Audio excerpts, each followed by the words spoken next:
маҷлиси ҳафтавори назоратии назди раиси шаҳри Панҷакент баргузор шуда, дар он масъалаҳои муҳими шаҳру шаҳрдорӣ баррасӣ гардид.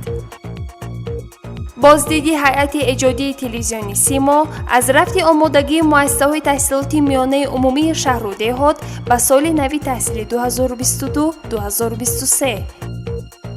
моҳҳои охир байни шаҳрҳои Панҷакент Душанбе ҳаракати автобусҳои замонавӣ ба роҳ монда шуд. чанде пеш дар шаҳри Душанбе китоби собиқадори маориф Аббос Саидмуродзода бо номи латифаҳо аз чоп баромад.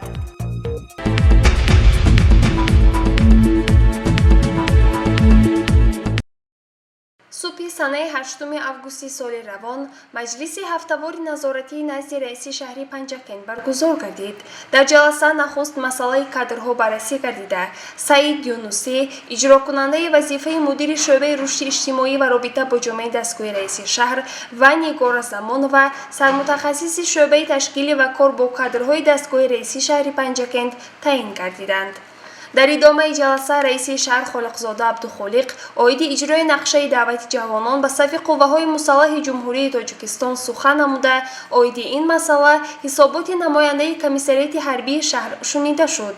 ҳамчунин оиди иҷрои амри раиси шаҳри Панҷакент аз санаи 28 июни соли 2022 оиди ташкили гурӯҳи корӣ ба роҳ мондани корҳои тарғиботиву ташвиқотӣ ҳисоботи роҳбари гурӯҳи корӣ муовини якуми раиси шаҳр Муҳаммадсодир Сафарзода шунида шуд. раиси шаҳри Панҷакент Холиқзода Абдухолиқ аз рӯи масъалаҳои омодагӣ ба давраи зимистонгузаронӣ, омода намудани муассисаҳои таълимӣ ба соли нави таҳсил, таъмини хонандагон бо либоси ягонаи мактабӣ, тозаву озода нигоҳ доштани кӯчаву хиёбонҳои шаҳр, насби шиору овезаҳо дар тамоми корхонаҳо و تشکیلات‌ها، اجرای نقشه انداز، اجرای قانون جمهوری تاجیکستان درباره تنظیم عنعنه و جشن و مراسم‌ها، تامین اهالی با آبینشوکی، بنیاد انشاءهای جشنی، سزاوار استقبال نمودن 31مین سالگرد استقلالیت دولتی جمهوری تاجیکستان، 30 سالگی اجلاس 16 شورای عالی جمهوری تاجیکستان و 35مین سالگرد استقلالیت دولتی جمهوری تاجیکستان،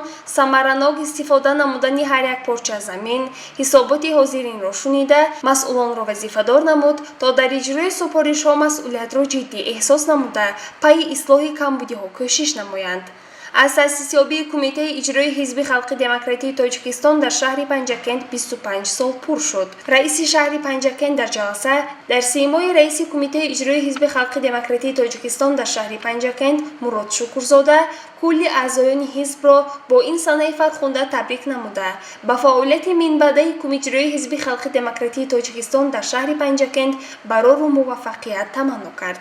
مجلس هفته‌واری نظارتی را رئیس شهر پنجکند جنبست نموده از مسئولان تمام ساحه‌ها دعوت به عمل آورد تا با درک بلند مسئولیت وظیفه و سپارش‌ها را اجرا نمایند. گزارش صبرین اکرم و بشار حسین صالحov.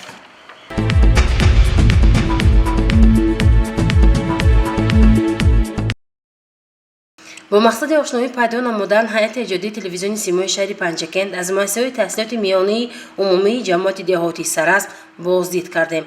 نخست به مؤسسه تحصیلات میانی عمومی رقم 103 که در دهه باستانده پایان جایگیر است تشریف برده از مؤسسه مذکور دیدن نمودیم.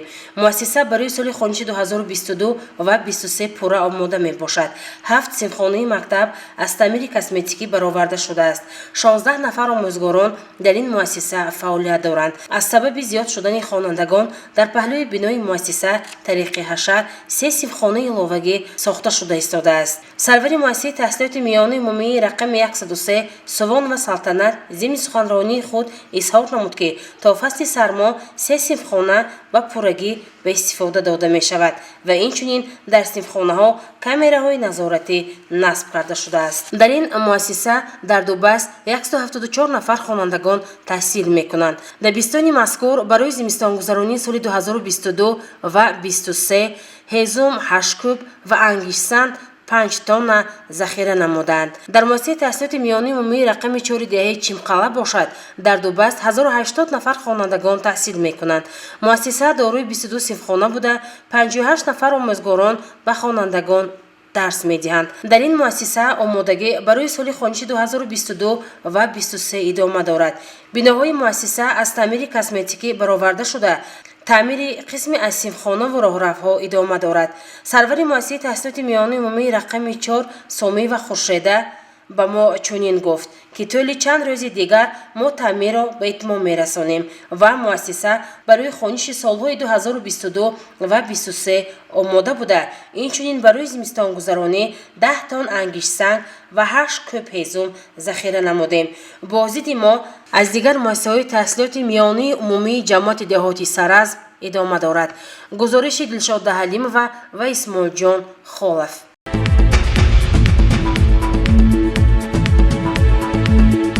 جمعیت سهامی پوشیده هولدینگ آسیا گروه تاجیکستان طی 2 سال می شود که خدسری خدمترسانی خدسری مسافربری بین شهری دوشنبه پنجکین و پنجکین دوشنبه رو براه مانده است و گفتم ممکن که خدمترسانی خدسری مذکور توسط اتوبوس های براحتی گفتم که ناوی حاضر زمان که با تکنولوژی معاصر حاضر و معاصر جهازانی داشته است استفاده خدمت میرساند که جای نشست از تعداد 21 مسافر رو در بر میگیرد و گفتم ممکن که عین حال بسیار خدمات دسترسی ضروری برای ما داشته است و همزمان ما اینجوری یک معلومات دیگر داده میدیم که ما سمت دیگری که ما میخوایم خدمت رسانی دسترسی ضروری برای این سمت پنجکین سمرقند که از طرف ما با نمایندگان خدمت رسانی طرف متقابل از طرف جمهوری ازبکستان مشارکت بستگی هستیم و خط سیر ما از همین ترمینال مسافربری پنجکین تا مرکز سمرقند و ترمینال گفتم ممکن که شهری و موضع ریگستانی شهر سمرقند است. به همین خاطر ما دعوت به ما میبریم که من شهروندان من مهمانان میتوانند از این خدسر استفاده برن.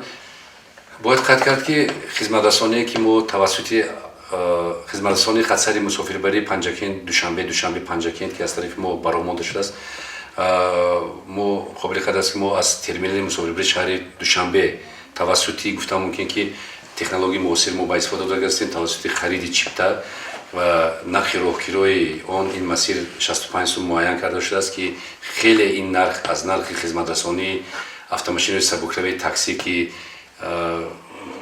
نرخ‌های اینا از 100 سوم تا 180 سوم تمایل می‌یابد خیلی گفتم ممکن که کم است. در مجموع گفتم میتونم که این خدمت رسانی نرخ خدمت رسانی برای اکثریت خلق مهمانان شهروندان شهر پنجکین بسیار قوی است و قابل قبول است و باور دارم که از همین خدمت رسانی ما حتما استفاده می‌برند.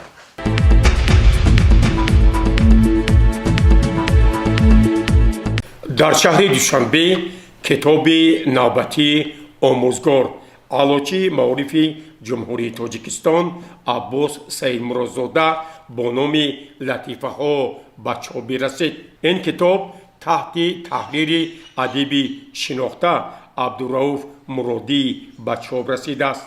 عباس سید مرادزاده 20 سپتامبر سال 1940 در دهه مزار شریف شهر پنجکین چشم به عالم هستی گشوده از پدر و مادر بر وقت یتیم مانده است. پس از ختم مؤسسه تحصیلات میانه عمومی رقم 1 و کورس 2 ساله آموزگاری شهری پنجکین او سال 1966 شعبه روزانه دانشگاه دولتی آموزگاری تاجیکستان با نام استاد صدرالدین عینی را ختم نموده در مؤسسه‌های تعلیمی شهر دوشنبه پس آن در زادگاهش دهه مزار شریف با فرزندان مهنتکشان تعلیم و تربیت داده است.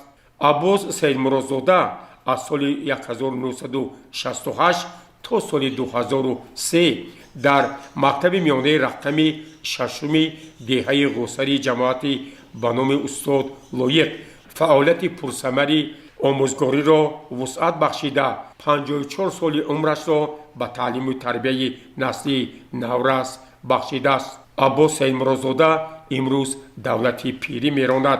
او دارنده درجه عالی تخصصی با افتخارنامه های کمیته مرکزی سازمان کمسمالی جمهوری تاجیکستان اداره معارف ولایت چیمکنت قزاقستان سرفراز گردیده در چندین فستیوال های بین المللی شرکت ورزیده است. در کتاب لطیفه ها خوانندگان می توانند برای خود بهترین لطیفه ها рӯйдодҳо хотираҳои муаллифро қироат карда барои худ як ҷаҳони навиро фатҳ намоянд. воқеан китоби латифаҳои Аббос Саидмуродзода барои ҳар як хонанда фараҳу шодӣ эҳдо мекунад.